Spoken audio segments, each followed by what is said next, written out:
I don't know if it affects the way that we teach, but it definitely affects the extent to which we feel like the students are paying attention, and I think it affects the extent to which other students are paying attention. So what I'm trying to say is that we do see when students are texting. Like, we notice. We can usually see the handset even if they're holding it under the desk, or we can see that their eyes are looking downward and that there's some sort of muscle twitching in their arm. So we're very aware when this happens. And I'm mainly speaking about in smaller classrooms of maybe 30 individuals or so. It might be different in a larger lecture, I'm not sure. But I once did a study on this and found that actually this kind of stuff is distracting to other students as well. So when a student is sitting next to you and they are using their mobile phone, that's something that's taking away from kind of the event of the class itself a little bit, and it kind of chips away, I think, at the feeling that you're all participating in some sort of collective event. Yeah, I think so. I mean, I think it kind of gets back to, well, the phrase that I like to use for this is that it kind of threatens the constitution of the event.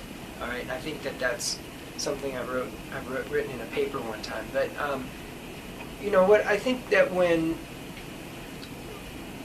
students see that other students are not paying attention to what's going on in class, that it makes them feel on a certain level like the class isn't as worthy of paying attention to. If the other students are not interested, why should I be interested in this? The other thing is that it obviously can take away from discussion. I mean, if you're texting, right, on your phone, then you're not contributing to the discussion. You're probably not listening as carefully to the discussion. And so if you have a seminar format where you want contributions from everybody in the class, you don't want to just deliver a lecture, that's a problem in the sense that the device is taking away from the students engaging in the class. It's kind of a form of absent presence. They're there, they're physically present, but they're kind of mentally absent, at least for little bits and pieces of the class, which means they could be missing out on something. Since then, this is one of my primary areas of research. So since then, I've started teaching classes in mobile communication. I teach a mobile communication and society class right now. And I've kind of changed my approach to away from banning them to incorporating it into our discussion if it's relevant. So if I see a student texting or something like that, and we're talking about young people and how they relate to mobile communication, and their uses of mobile communication, or if we're talking about mobile phones in public settings, I'll ask them, okay, who are you texting with? It's a fair question if they're going to do it during your class. It can be kind of embarrassing and uncomfortable for them to be singled out like that, but I don't have a problem with that. The other thing is that sometimes, just to try to illustrate a point, I'll ask students to raise their hand if they've sent or received text messages during class. And it's amazing how many of them raise their hands when I answer that question. Well, there's a certain element of habit and ritual, I think, with always being connected through the mobile phone. You're used to checking your messages all the time, kind of like you're used to checking your watch all the time, and so you put it away, and it's like not having your watch on. That feels kind of weird if you normally wear a watch, you know what I mean? Or if there's a ring that you wear all the time and you took it off to do the dishes and it's not there, that feels weird, We have become so accustomed to our mobile phones and using them on a regular basis that it feels weird when we put them away. They're kind of like an extension of who we are. But I think with young people, there's more to it than that.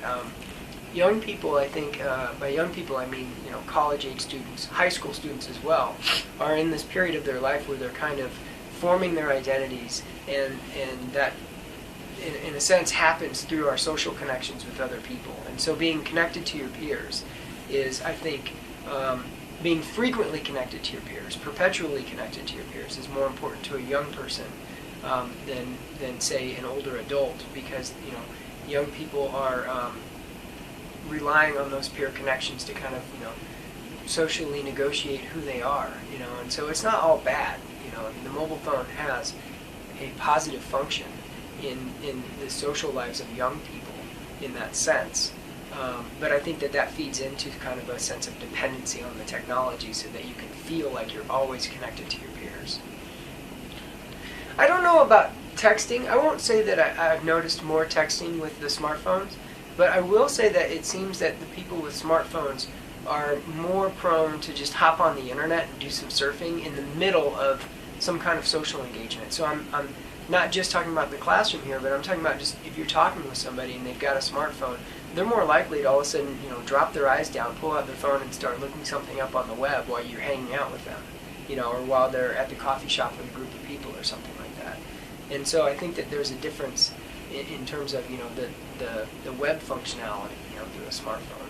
I think I find, to be honest with you, I think I find the laptops maybe even more egregious than mobile phones. At least with mobile phones, the students typically try to hide it. So it's like a little bit of a sign of respect that they at least, they're doing it, but at least they're trying to be surreptitious about it, right?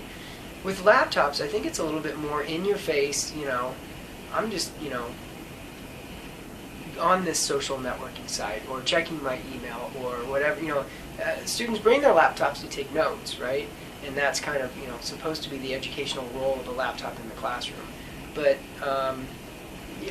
they're hammering away on their laptops in ways that are not consistent with what note-taking would be, you know what I mean?